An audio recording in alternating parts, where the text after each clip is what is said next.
chastening po. Hebrew chapter 12, verse 12:6a, for whom the Lord loves, He chastens. Ang Tagalog natin dito is pagsusupil. Ano po? Ang level po rito ng discipline ay ganito. Naalala niyo po yung sa classroom po natin? Pag may mga hindi makasagot, pinatatayo ng kung ilang oras. Iba naman, tayo ka sa wall, 100 taon. So yung ano po, sa iba naman, halimbawa, Lori, badyan.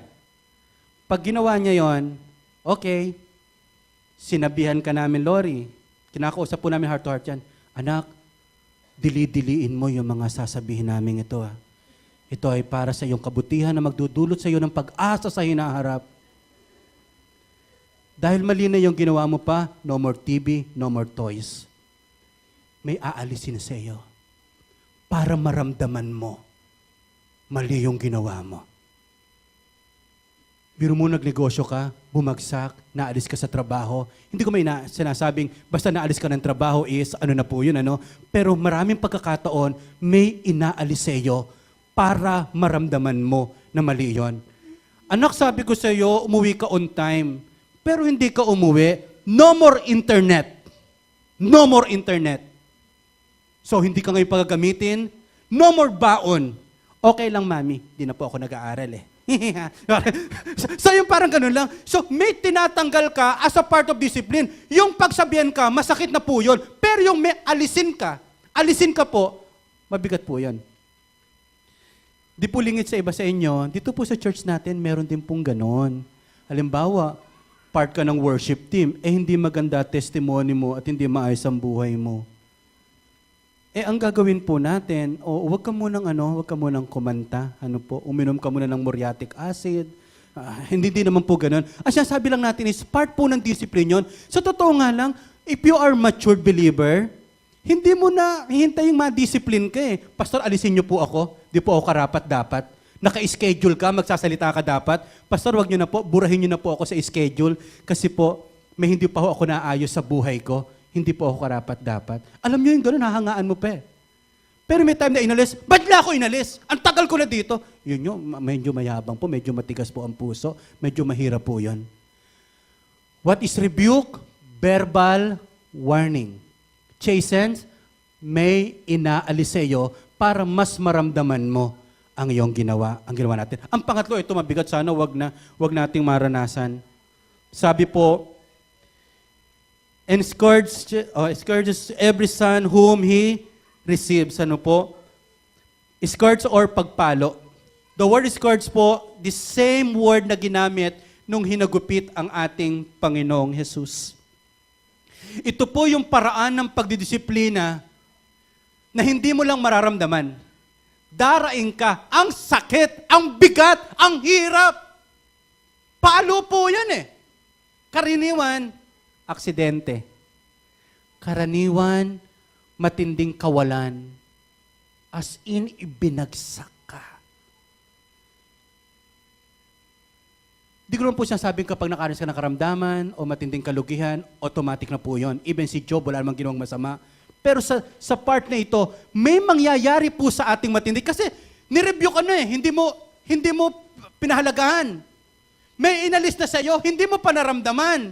Pangatlo po, dito yung matinding pagpalo na ewan ko lang kung makabangon pa ho tayo, sa totoo lang, ang sakit mapalo. Amen po ba tayo doon? Ang sakit po niyan. Ano po, talagang ewan ko lang, tawag na ho natin, spanky time na yan.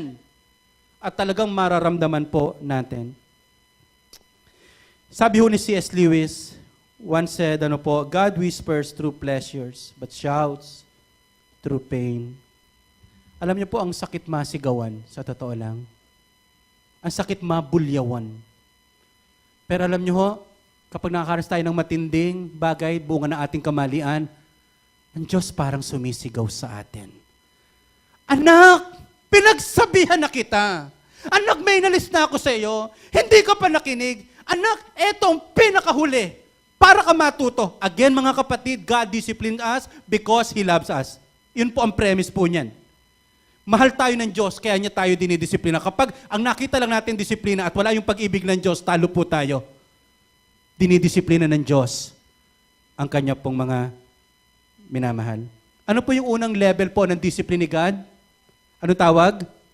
Rebuke. Ano yung number 2? Chasten. Number 3 is scourge po.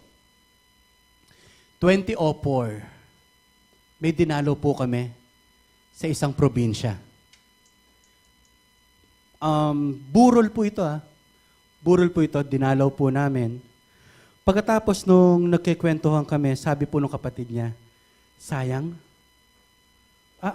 Parang naisip ko na, bakit sayang, sabi niya sa kapatid niya. Kasi ang kapatid ko na yan, ang talino, ang galing. Alam niyo po ba ang trabaho niya? Yung ini-invite siya ng company para i-check lang kung tama yung mga posisyon nila. Eto ba, tama ba yung posisyon ng office namin? Tama ba narito yung mga tao?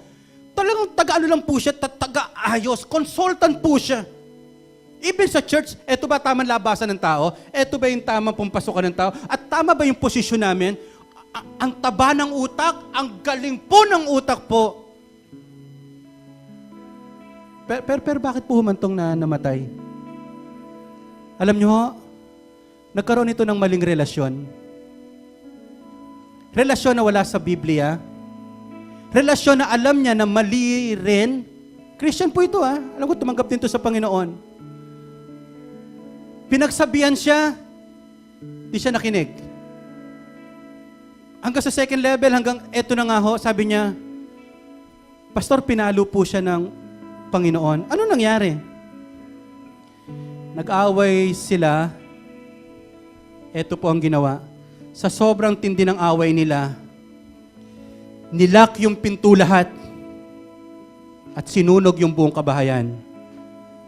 Patay silang dalawa na may maling relasyon. Sabi ko, paano nyo po nakilala na siya yung kapatid nyo ho? Ako gumawa ng denture niya. Dentist po yan. Mga professionals po sila. Mahuhusay, magagaling, pero hindi nakinig. Hindi po pinahalagahan yung saway. Sabi ng kapatid niya, Pastor, pinalo siya ng Diyos. Yun na yung pinakamabuti sa kanya. Kaysa magpatuloy pa sa mahabang pagkakasala. Alam nyo, naniniwala ako, pwedeng Christian pa rin yun. Pero pagdating sa langit, walang reward. Ang buhay natin parang dumaan ka lang sa apoy, pero yung mga gawa mo, sunog lahat. Walang natira. Walang pwedeng kantimpala. Parang pasang-awa ka lang. Pero hindi yun ang nais ng Panginoon. Yung buhay natin parang, okay na, basta ako mapunta sa langit, okay na yun. Pero hindi ho Gusto ng Diyos maging victorious tayo, maging fruitful tayo. Alam niyo po, pinaka-solution for us na lumipat po mula sa walang bunga tungo sa pagkaroon ng bunga at kung naging hadlang ay kasalanan, there is only one word na solution, and that is repentance. Pag pinagsasabihan tayo, honestly, madali namang malungkot Walang natutuwa kapag pinagsasabihan. Walang natutuwa kapag dinidisiplina. Pero, ang tunay na nagbabalik loob sa Panginoon, nalulungkot, pero handang magbago. Nalulungkot, pero handang iwanan ang maling pamumuhay. Nalulungkot, pero nagbabalik loob sa Diyos at pinipiling sumunod sa ating Panginoon.